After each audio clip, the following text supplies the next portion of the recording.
बिहार विधानसभा नेता प्रतिपक्ष विजय कुमार सिन्हा ने सोमवार को एक बार फिर से नीतीश सरकार पर निशाना साधा। विजय सिन्हा ने किसान, नल जल योजना, शिक्षा व्यवस्था समेत कई मुद्दों पर पत्रकारों से बात की और हर बार वे नीतीश कुमार और उनकी सरकार पर निशाना साधते रहे।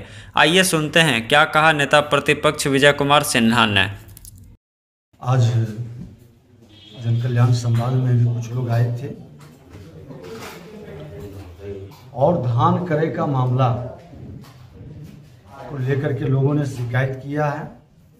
इस बार कोई लक्ष्य तय नहीं किया गया है।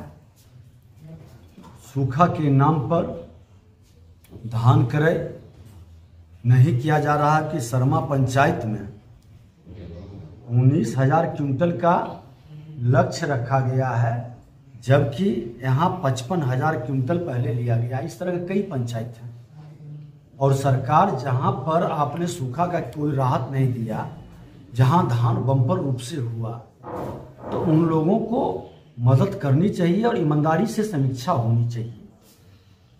आज बहुत सारे जगह पर जहाँ नहर की व्यवस्था ठीक रहती है वहाँ सूखा का प्रभाव नहीं पड़ता है। लखीसराय के अंदर बहुत सारे ऐसे पंचायत हैं जिसमें इसका लाभ मिला है। तो इसको पदाधिकारी एक बार फिर से एक बार बात भी करेंगे कि इसको ढंग से समीक्षा करें और कृषि विभाग के माध्यम से सही जानकारी सरकार तक पहुंचे और सरकार इसको गंभीरता से ले। दूसरा शिकायत लोगों ने किया है कि हार्वेस्टर मशीन पर रोक लगा दी गई है। तो हार्वेस्टर मशीन धान क्रय करने के लिए सरकार का कृषि यंत्र मेला से लोग देते हैं, तो उसकी उपयोगिता तो वो करेगा ही।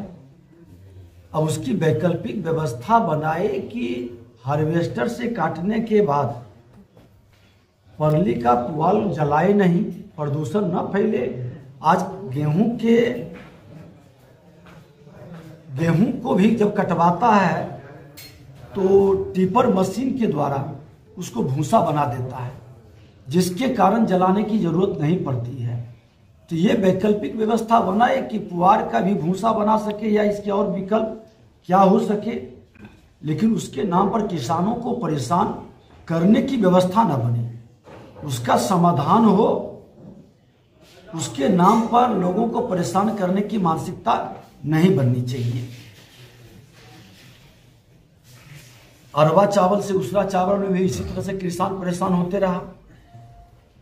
बिना स्पष्ट नीति के उसका परिणाम को जाने आप कोई भी आदेश निकालते हैं, जिसके कारण आपको बार बार बैक होना पड़ता है।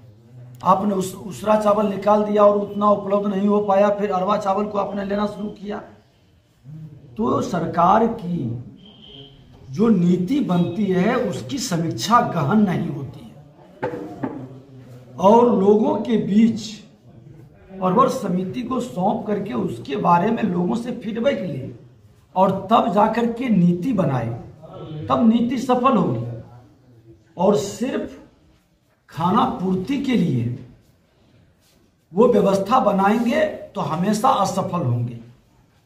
इसलिए खास करके जिला के अंदर भी संबंधित पक्ष, किसान से संबंधित है, किसान के लोगों के साथ, व्यापारी से संबंधित है, व्यापारी लोगों के साथ, मजदूर से संबंधित है, मजदूर के लोगों के साथ बैठे, उनकी भी समस्या का समाधान का प्रयास करें और तब नीतिगत फैसला लें।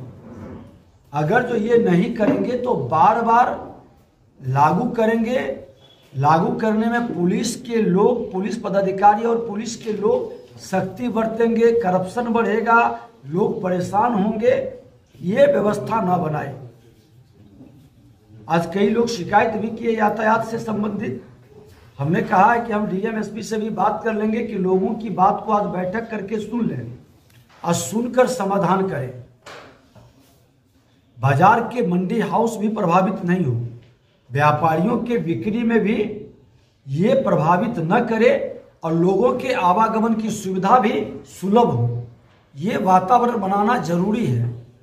और शहर के अंदर छोटे बड़े गाड़ी को हम लोग रोक सकते हैं, लेकिन छोटे वाहन को जो आने जाने का, घर तक पहुंचाने की सुविधा है, उसको प्रतिबंधित करना बड़ा कठिन होता है। और उसको रोका भी नहीं जा सकता है, उसका समाधान मिल बैठ के किया जा सकता है। तो ये व्यवस्था प्रशासन बनाए व्यवहारिकता को ध्यान में रख के लोगों की शिकायत और सुझाव को संज्ञान में लेकर। और जो प्रत्याशी है चुनाव लड़ने में, हर किसी की निगाहें टिकी है कि आखिर चुनाव कब होगा। देखिए, सरकार की गलत नीति के कारण नीयत साफ नहीं था। ये खेल खेले थे कि जातीय उन्माद अति पिछड़ों के नाम पर करेंगे और एक माहौल खड़ा करेंगे, लेकिन इनका नीति फेल कर गया। लोग जान गया कि सरकार के कारण ये चुनाव रुका और अब इसको अभी तक आचार संहिता लगा करके विकास को भी रोके हुए हैं। अरे आप इसको रद्द करिए, फ्रेश निकालिए और कोर्ट का जो स्पष्ट मंशा है ईमानदारी से उसका पालन करिए, जो सचमुच में संविधान सम्मत कानून सम्मत हो। दोहरा खेल दोहरा चरित्र मत रखिए, मत बरगलाइए बिहार के लोगों को। आपने लंबे पीरियड तक बिहार की सत्ता में रहे और जो बड़े भाई के साथ गलवहियां किए वो भी 15 साल। ये 32 साल का शासन का हिसाब देना पड़ेगा कि कितना कदम चले, देश के पैमाने पर मैं कितने नंबर पर खड़ा हूं, ये समीक्षा करनी होगी। वर्गलाने से काम नहीं चलेगा। हम बार बार कह रहे हैं कि नीति आकर्षक बनाते हैं कि मगध के क्षेत्र में हम घर में गंगा जल पहुंचा देंगे। ये कितना सफल होगा आने वाला दिन बताएगा। हर घर नल का जल कितना मजाक बन गया और किस तरह से लूट का कारण बना। 4000 करोड़ आप इस योजना में 3 जिले के लिए ले गया। माननीय मुख्यमंत्री जी, आपके मन के अंदर जो भ्रष्ट पदाधिकारियों के द्वारा जो योजना डाली जाती है और उसको इम्प्लीमेंट करने के लिए बिहार के हजारों करोड़ रुपया आप बर्बाद कर देते हैं सिर्फ अपने अहंकार की पूर्ति के लिए। इस पैसे का आज बड़ी समस्या खड़ी है। शिक्षा व्यवस्था के अंदर घोर अराजकता है, उसको संभाल नहीं पा रहे हैं। हर घर का नल जल पूरी तरह से फेल्योर हो गया। शुद्ध पेयजल की व्यवस्था आपके माध्यम से नहीं बन रही है, लेकिन अब गंगा जल पिलाएंगे। तो गंगा जल की जरूरत पड़ती है अंतिम समय में। आपके सरकार का अंतिम समय है और गंगा जल आपको अंतिम समय में लोग देंगे और आपकी विदाई तय है। कोई ताकत नहीं है कि रोक लेगा बिहार में अगली सरकार में आपको आने से। ऐसे तो आप अपनी विदाई खुद तय कर चुके हैं।